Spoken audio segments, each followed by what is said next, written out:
We are not going to do it in access only, we are going to do it in base as well as access. So firstly, what is database? Students, when lot of data is collected and kept in a repository, okay, that is, it is collected together on a daily basis, just like your name, class, section, everything, your father's name, mother's name, everything is collected on a daily basis, and it is saved in the attendance register of the teacher, right? Not only that, but if suppose there is a new customer who comes to a showroom, a vehicle or a car showroom, and makes some inquiry, then the person who is at the reception saves all his data in by telling them to fill an inquiry form. Or if you are just registering on a social networking site, like for example Facebook, Instagram and all, you first of all register by providing your details, right?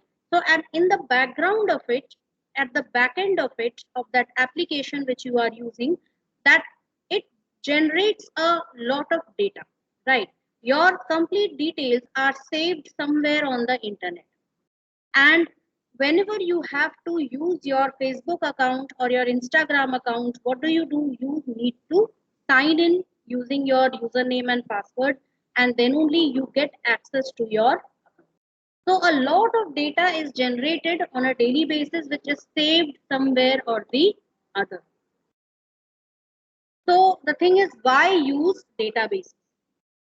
Databases are used by companies to store data of clients, employees, products, suppliers, and numerous other things. Okay, every day a lot of data is collected and it is kept in a repository, in a kind of a warehouse which is known as database.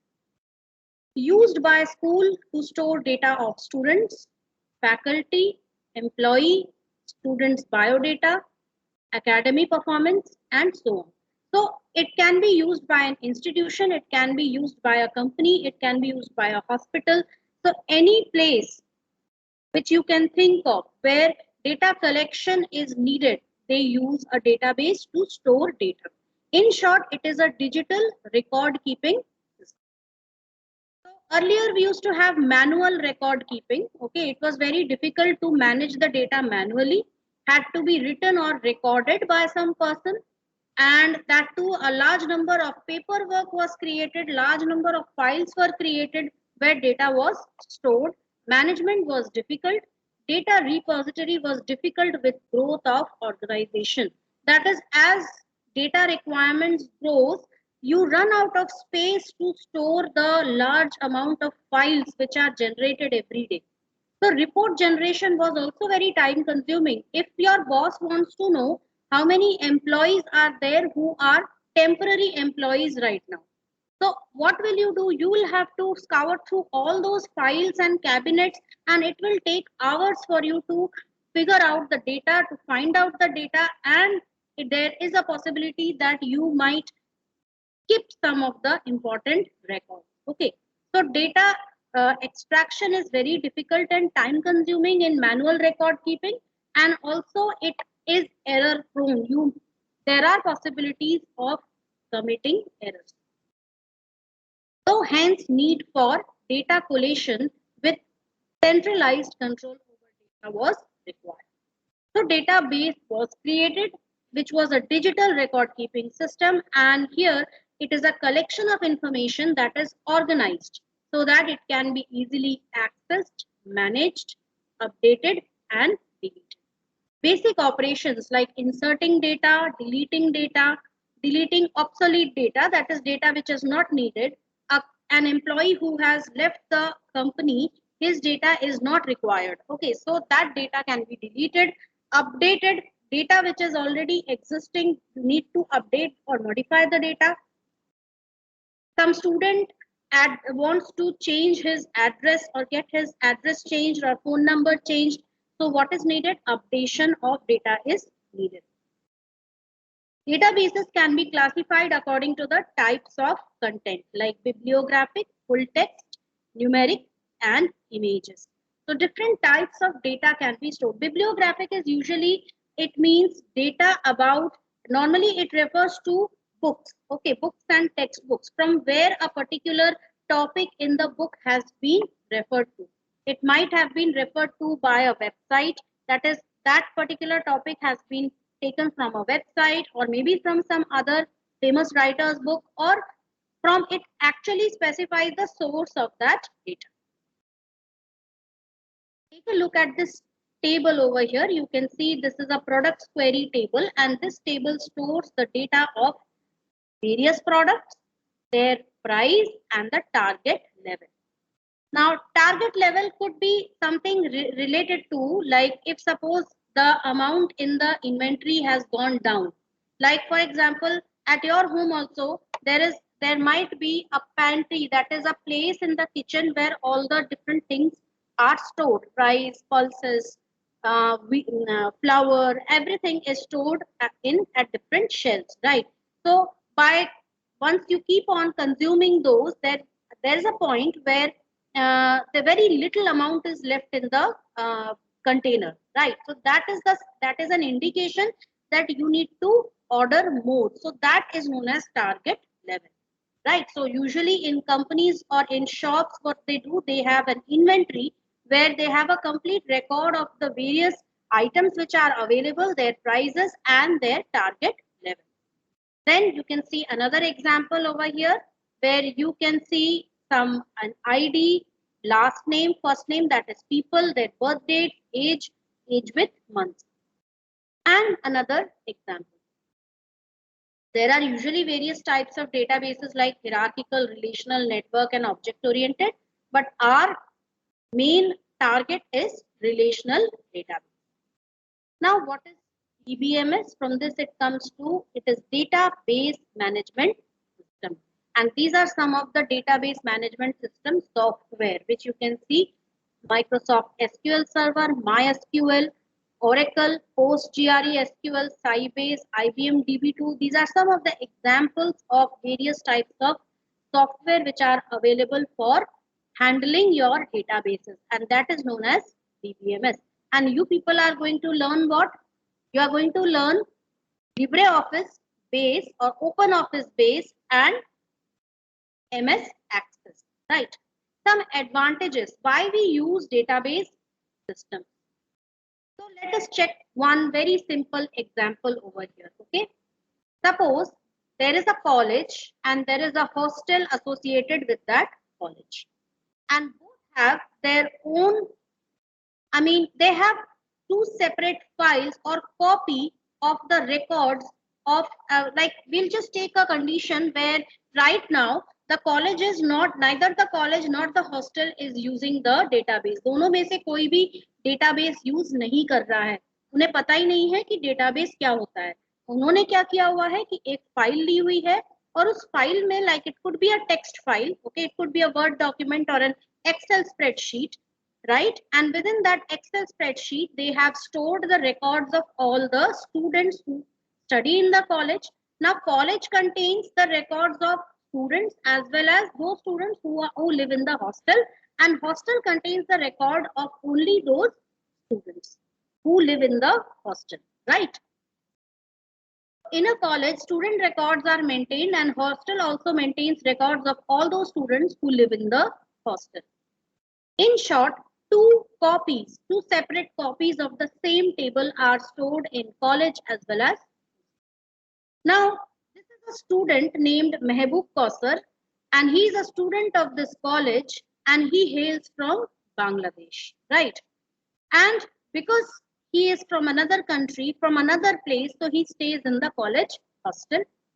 Now, the problem is Mehboob's family is relocating from Bangladesh to Kolkata city, which is in India, and he seeks a change in his permanent address. He wants to get his permanent address changed because his family is relocating to India, so there would be a complete change in his permanent address. So for this purpose, what he does is, now this is the old address and this is the new address. So in both college and hostel copies, his address is the old address right now.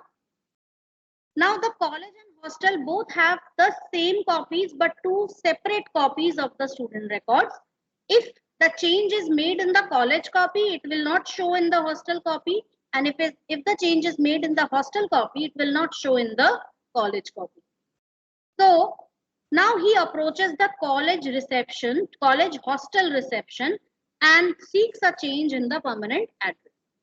So he just approaches the receptionist and says that, ma'am, I need to get my permanent address changed.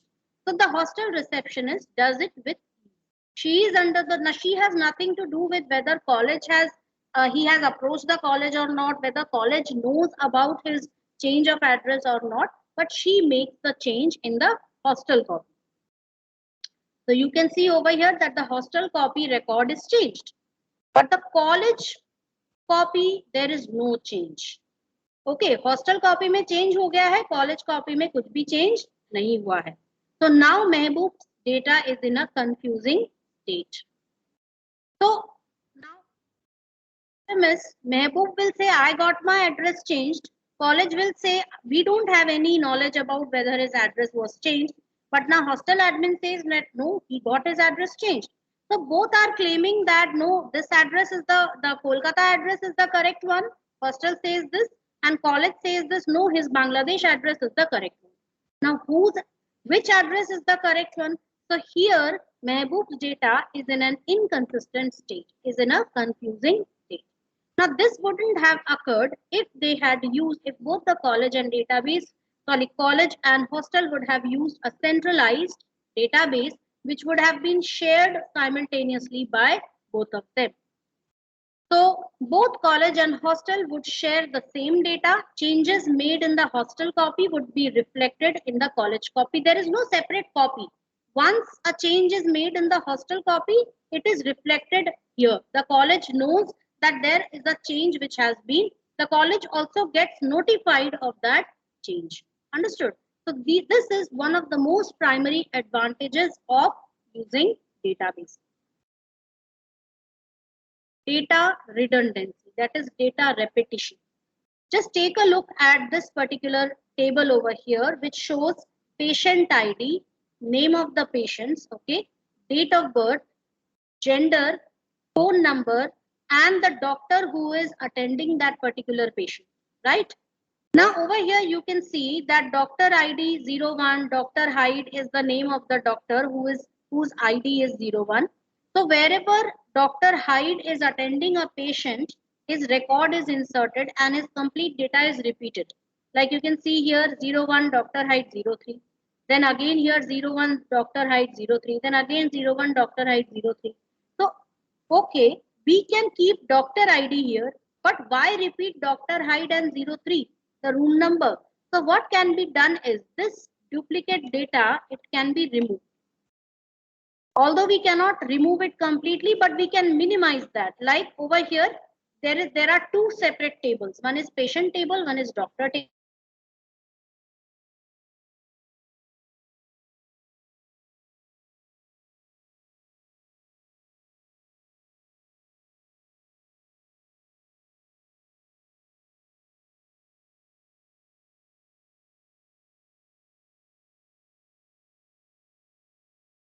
Are you able to hear me, students?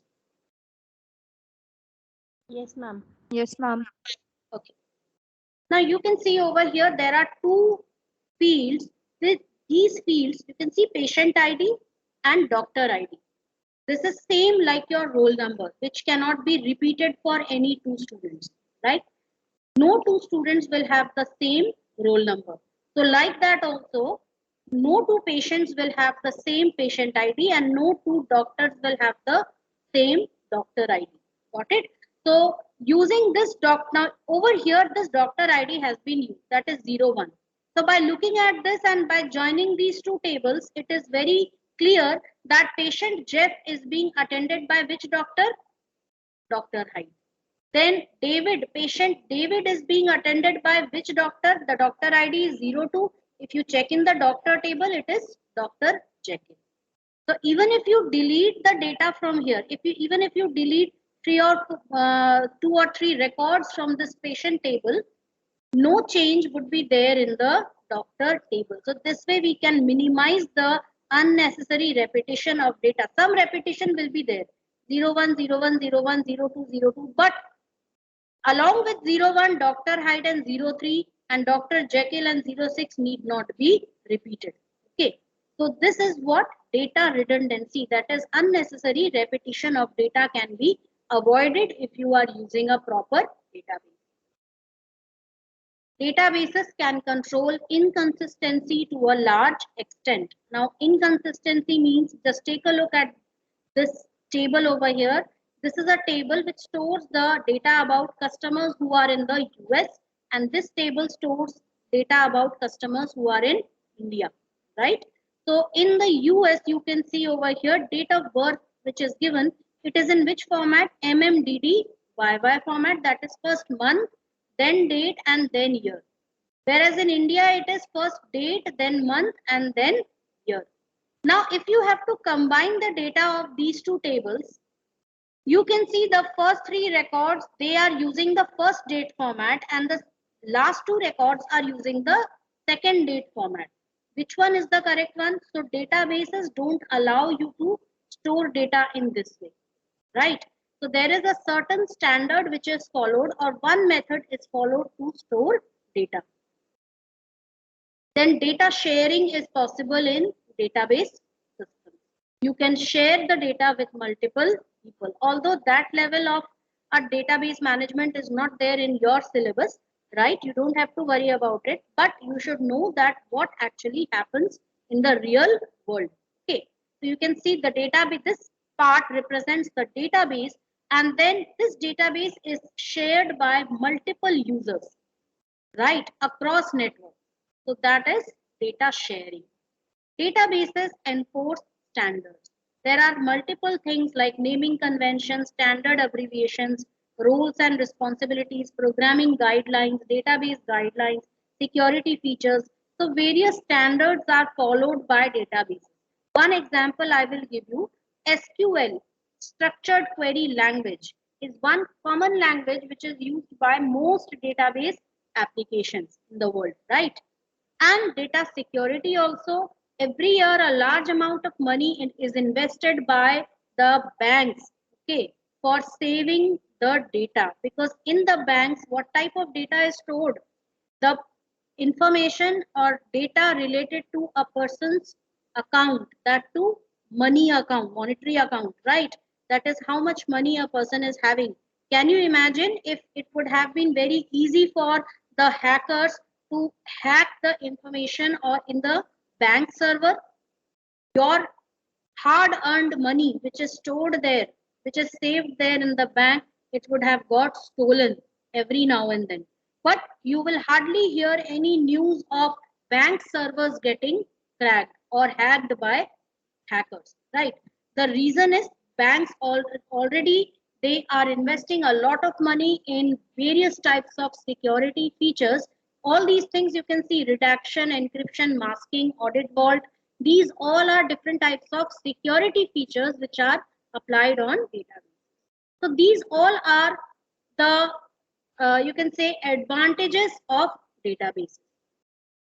Now, what types of objects will you create in a database? Okay, now this is a screenshot of Access 2010. Just like this also, you will be having the LibreOffice base screenshot also. So the left side will show all the different types of things which you can create in a database. Mostly they are what?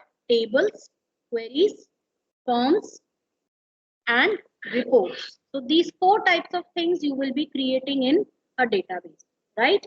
Macros and modules are also there, but you don't have that in your syllabus, right? So what, yes, what happened?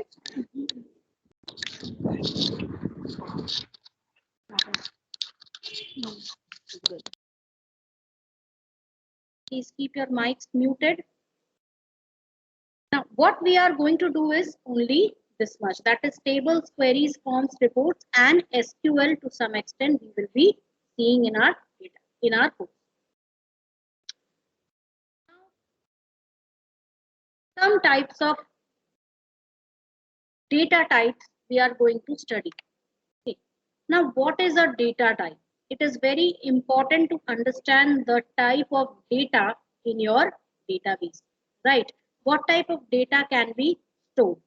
So now basically, because this is related to MS Access 2010, but you have to study basically what? LibreOffice base, right?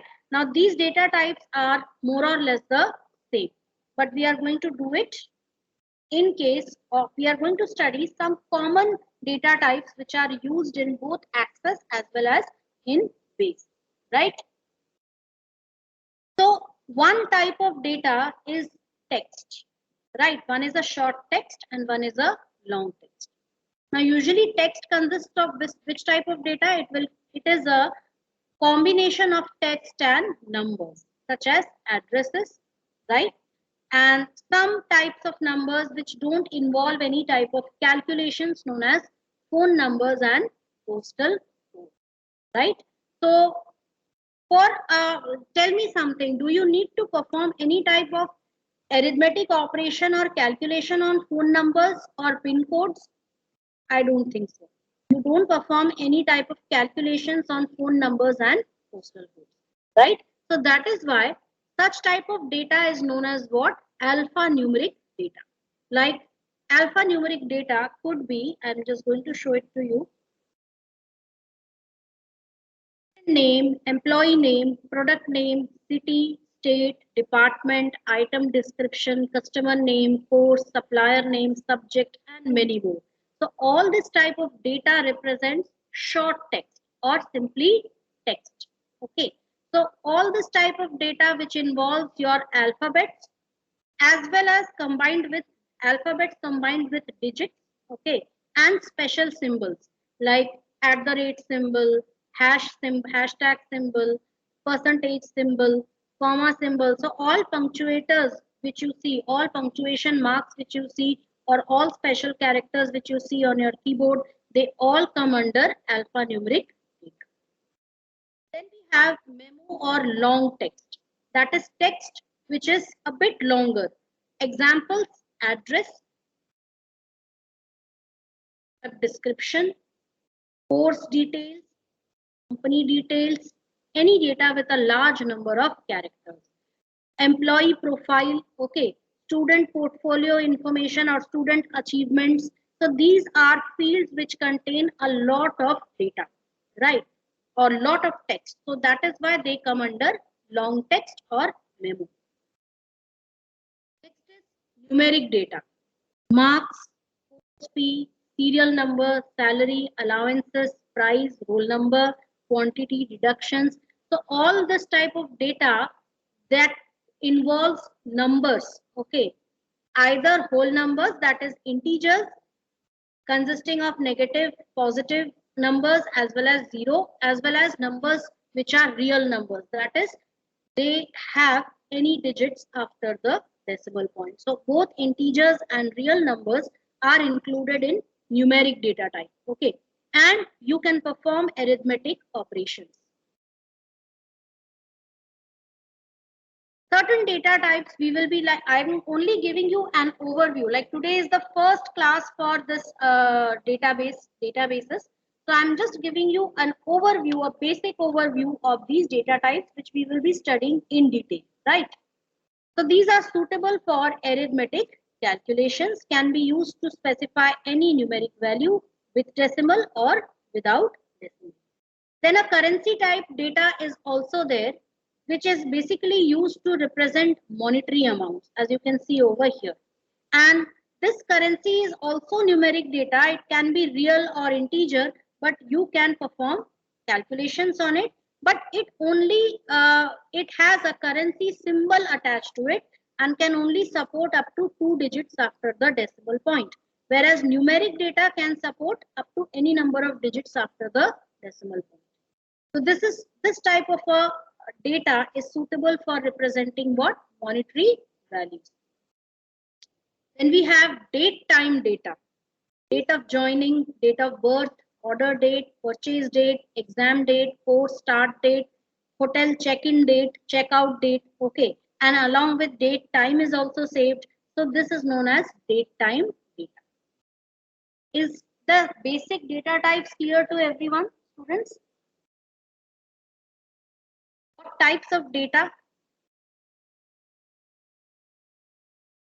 Yes or no?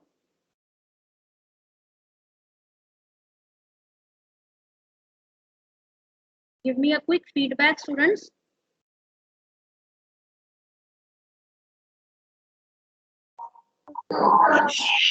Okay, if I ask you one question now, like I have school address. Okay, what type of data will be stored in school address?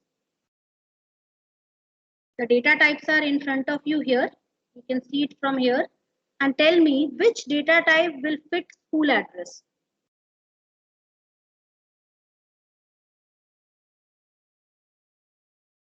School address, an example of school address, if I have to give you, normally it is of this type.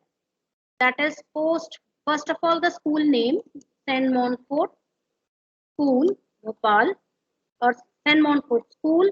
Then you write post box number, PBNO, 16, Raisen Road, Patel Nagar, Bhopal. You also write the pin code 462021, comma MP. So tell me, what type of data do you see in this? Do you see alphabets? Do you see alphabets? Can you see alphabets here? Yes, ma'am. Both Yes, capital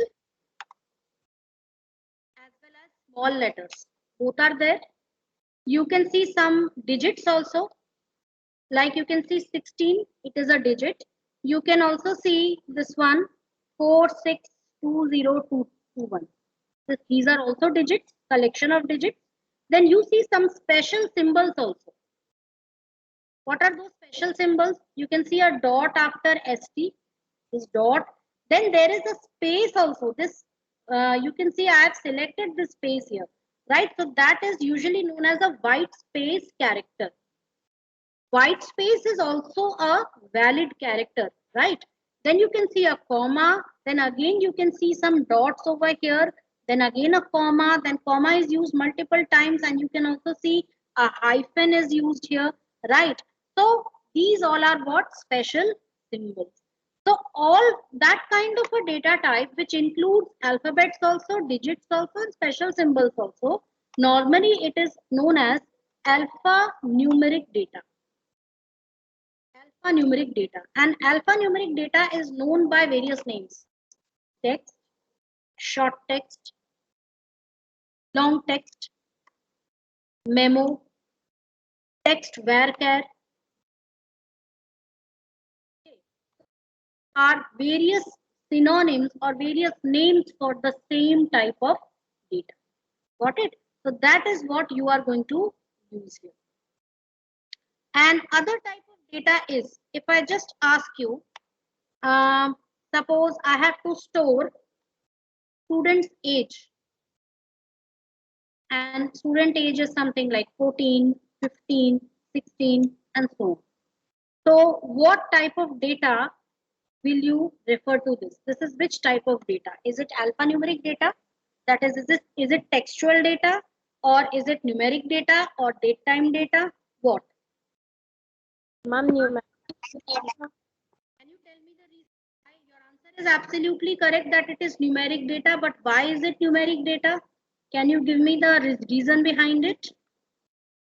Why can't I store it as alphanumeric? Because alphanumeric includes digits also. So I can save it as 1 and 4. The reason I'll tell you, the reason is numeric data is a data where you can perform calculations. Okay, you need to perform calculations on data, and for that you need what? And there are various types here. You have integers, right? You have tiny int, which is kind of integer which can only store up to 3 digits, a number of up to 3 digits. Okay. You can have decimal numbers. Decimal numbers are real numbers, and real numbers are those which contain fractional numbers, numbers with a decimal point. So let me give you an example of each. Integers. are like these. You can have positive integers 1, 2, 3, 4, 45, okay, 13, 98, and so on, up to any number. Then you can have negative numbers, -1, -2, -45, -78, up to any number, and you have a 0. That is basically integers are what? Whole numbers. I have studied this in mathematics. What are whole numbers? All those numbers which are what? Which don't have a fractional part, which are complete. Okay, so those are integers and those are whole numbers. So here, age of the student has been stored as which type of data? Integer data. They don't have a decimal point. And usually these numbers, even if they have a decimal point, they have a 0 after that. Got it? Then we come across decimal numbers or real numbers. What are real numbers? The real numbers are those which contain a decimal point, okay, after them. So it could be like 34.45. This is one example. Minus 67.7362. This is a decimal number. Okay, you have to store the temperature of a particular city and write, suppose the temperature of the city is 34.5 degrees. So there you need which type of a data? Real numbers, that is decimal. Okay, some other examples, marks in a certain subject. Suppose you are getting 45.5 in mathematics, okay, out of 50. This 45.5, this 0.5 is very important when it comes to math, okay. So when it comes to marks, so that is why this type of a data is known as what? Real number, or we say decimal. Understood that? On this also you can perform all sorts of numeric calculations, right? And there is one more, that is currency. It is same like decimal only thing it supports only two digits after decimal point. Right? Whereas decimal can support up to say 8 or 9 digits after the decimal point, depending upon the precision which is allowed. Okay, you don't have to worry about that too much, right? And we have other type of data, and let's check out some examples. If I just say, like for currency, scholarship amount. A student's table is there, and within that table the scholarship amount is maintained, right? And this much amount is given to the student. This is which type of a data? It is currency data, because it's a monetary amount, right? So it is we users who are creating the table, we fix the data type of a particular table. Understood that, everyone? Is this much clear to everyone?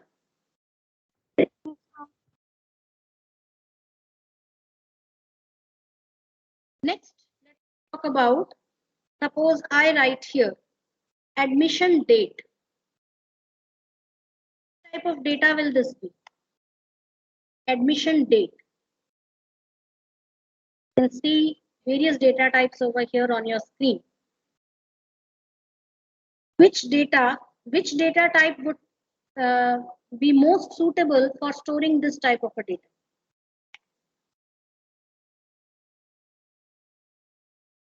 Your thinking caps and tell me.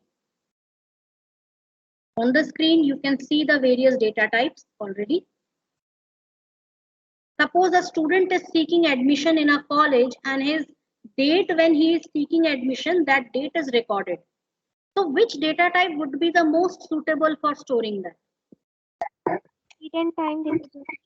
Date and time. Yes, why? Because date and time data stores data in this format. Date, month, year, as well as the time is also stored in hours, minutes, and seconds. Just like in Excel, we had studied all the data types. If you remember, last year we had studied. So the same thing is done here also. Date time data. That is why it is known as what? Date time data. Why? because date time data stores both the date part as well as the time part. Some more examples we will see. You can see over here, short text supports up to 255 characters. Okay, that is, you cannot have any data in this particular data type more than 255 characters. But long text or memo text supports 65,535 characters. Number, it is used for numeric data that will be used in calculations. Date time stores date and time values. You can display date and time in various formats: long date, short date, medium date. Okay. Currency, you can specify various currencies and display them in different formats. There is a auto number or auto value field also in both access and in base, which is used to insert a field which will automatically generate numbers, and that I will explain tomorrow. Yes, no type of data. Now, yes, no type of data usually consists of two values, true or false, or it is also displayed as yes or no. So there are certain situations where we need to use that kind of a data. So where do we use that kind of a data? Let's see. Just give me 6 more minutes and I will wind up the class. So when I talk about yes, no type data, there is a student table, and in that student table there is a field named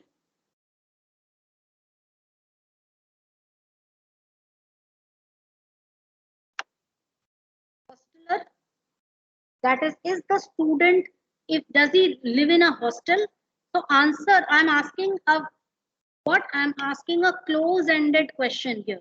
If you remember, we had studied types of questions last year, which have yes, no as their answer. Okay. So is the student, is he a hosteler? Answer will be either yes or no. Got it? Then let me give you another example. In a hotel database, suppose there is a table of a customer. Okay. Or sorry, room. There is a table of room. And suppose there is a certain room number 1020. And within this table, there is a field named occupied. Occupied answer will be either yes or no. Okay, so this type of a data is what it is also a yes no type of data. So wherever you need to store some data which stores yes no, okay, so there it will be yes no type or Boolean data. Understood? There is another name for this, that is Boolean data. Got it? So thank you all, and I am stopping the recording here.